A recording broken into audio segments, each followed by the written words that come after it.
Hey, what's up, everyone, and welcome to The Well, your source for the latest in the field of after school and summer learning programs. We're here today with Selena and Zak from CalSAC, or the California School Age Consortium. Hey, what's up? Hey Bruno, how's it going? Great. Hey, Bruno. So listen, we talk about after school and summer learning programs, and they've been around forever. But what we want to get to is CalSAC has been around forever. You're currently celebrating a huge milestone. How many years of existence? We've been around for 35 years. Woo! You know, a lot of the viewers on this channel look at after school after 2006 when Proposition 49 passed, but they don't know that there's always going to be someone who did it way before everyone else, right? So Yeah. can you tell us a little bit about what is CalSAC and what do you do for the community that you serve? CalSAC as an organization, as you said, it's been around for 35 years. From the beginning, CalSAC has the intention of strengthening and supporting the folks that work in after-school and expanded learning programs.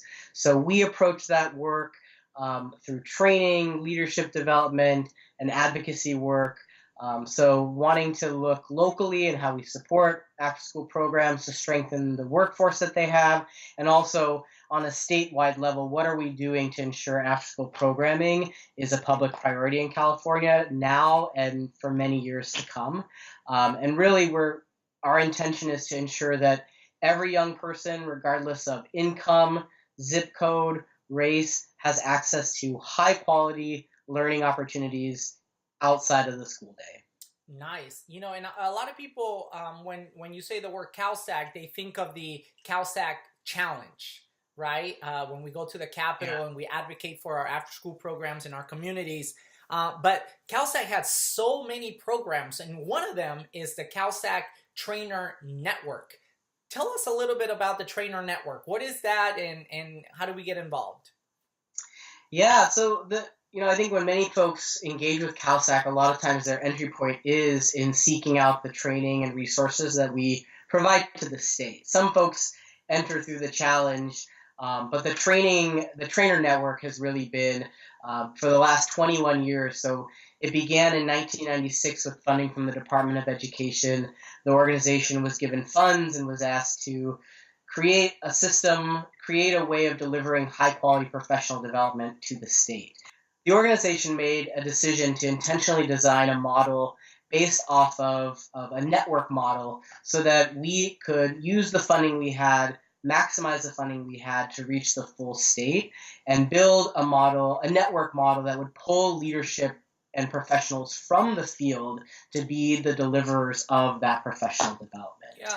And so for the last 21 years, really, that's the network that's grown, and that's the primary way that we deliver professional development throughout the state. That's definitely how I got started. Knowing about CalSAC is the trainer, network. And so, Selena, let me ask you. One of the things that I'm always taken aback when I go to the CalSAC's website, you go into finding out the trainer network and the trainer modules. Just the length of how many clicks I have to just scroll through, how many modules there are of trainings that are available. Tell me a little bit about some of the offerings of the trainings that are available through the CalSAC Trainer Network.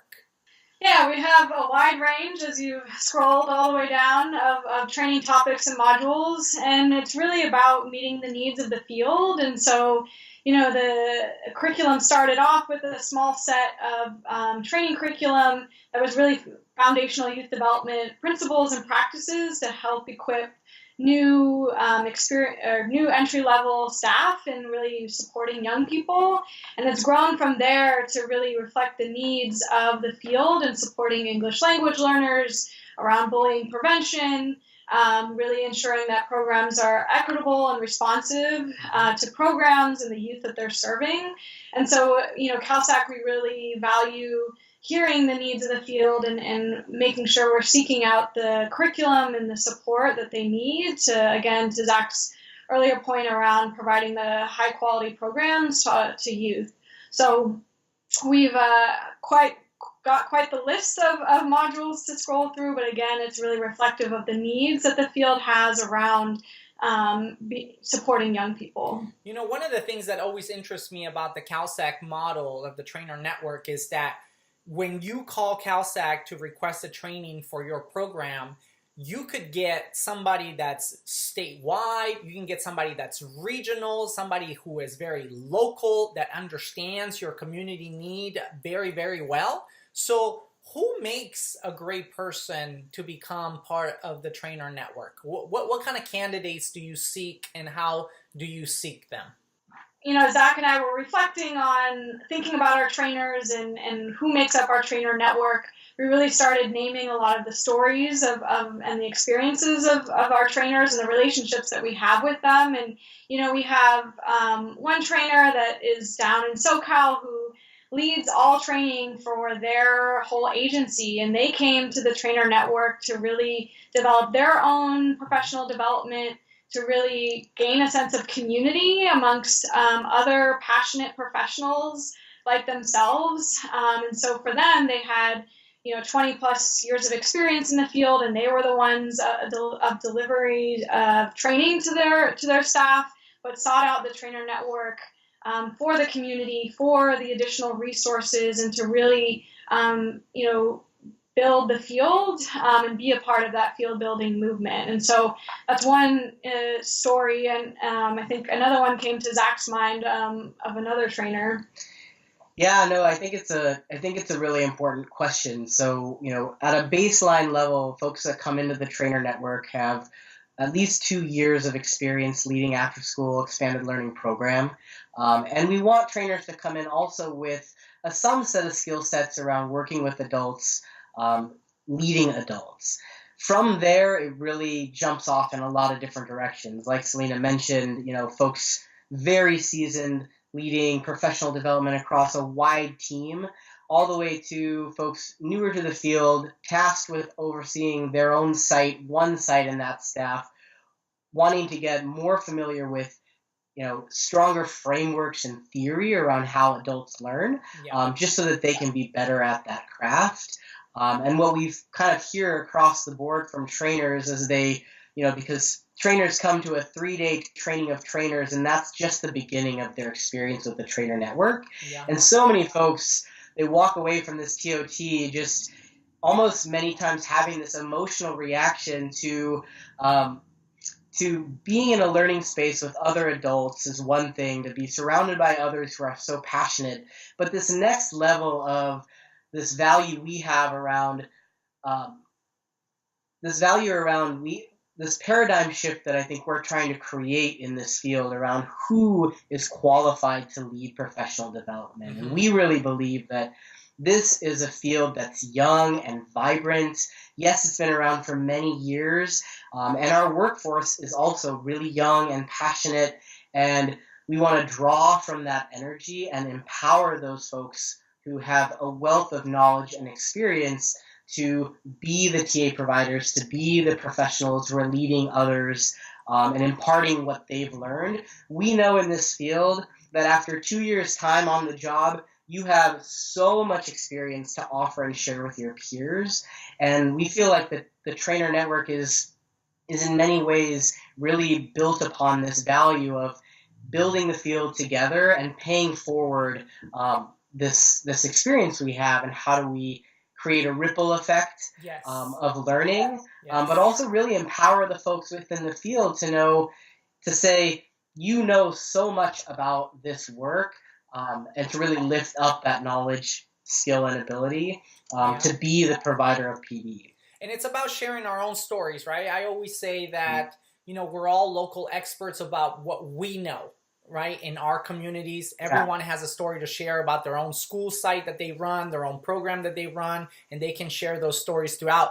And the training network is so interesting to me because, like, say people become really popular. Like, for example, if you go to Southern California and you say the word Jesse, he doesn't even need a last name. They know who he is. In Northern California, you say Rosa, have you had a training from Rosa? And they know who she is. And so it's one of those things where I think as site coordinators need to think about, can I become part of this trainer network? And they really have to say to themselves and realize they already provide a lot of technical assistance in their own everyday jobs every single day with their staff and the students and the families that they serve. Now it's about bringing out the competencies, the technical assistance strategies, and putting something together either around the module or their own shared stories. So how can someone become a CalSAC trainer? What does that process look like, and from start to finish? Yeah, so to become a CalSAC trainer, there's an application process. So applications are out right now. And we have informational webinars for folks to learn more about what's on the application. And so, that deadline is December 1st. And so once, they complete the application and are accepted, there's an 8-month certification process that starts to what Zach mentioned earlier, to the Training of Trainers Institute that will be this spring.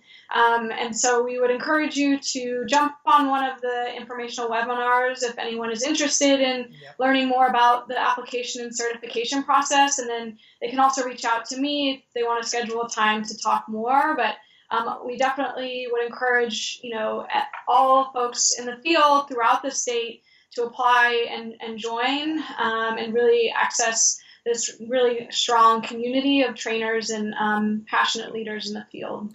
And so December 1st, that's the day we want to remember. And just to give some perspective to the viewers out there, how many trainers would you say are currently in the network? I think our current number right now is sitting just under 300 active trainers. Wow. So in the course of the trainer network's existence, we've trained well over 5,000 adults in the trainer network. I'll need to check on the exact number, but at any given time right now, there's about 300 that are active to some degree, whether that's training within their own agency or training out in the community. And that's what I really want to point out to people, that being part of this makes you part of something bigger.